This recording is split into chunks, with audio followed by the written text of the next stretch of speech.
One of the most demanding, and something that I call it the mental villains. This mental villain is called imposter syndrome.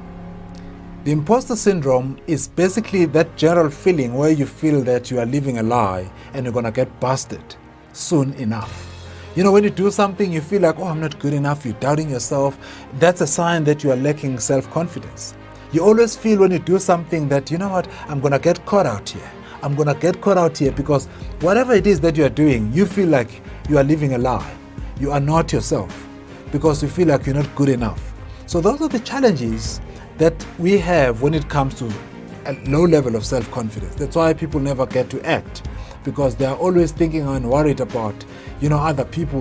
What are they going to do if they find me out that I'm not as good as, you know, as it seems that I am?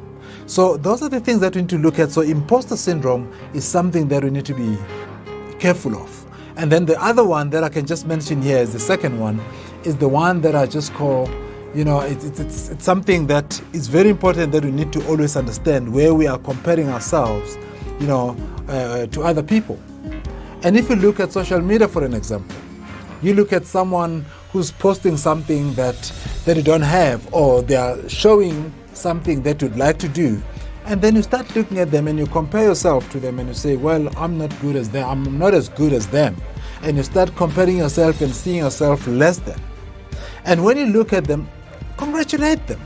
You know, give them a big round of applause and let them go. Are you ready to move from mental darkness to mental light? Then I'm here. Please do give me a call and let's engage further.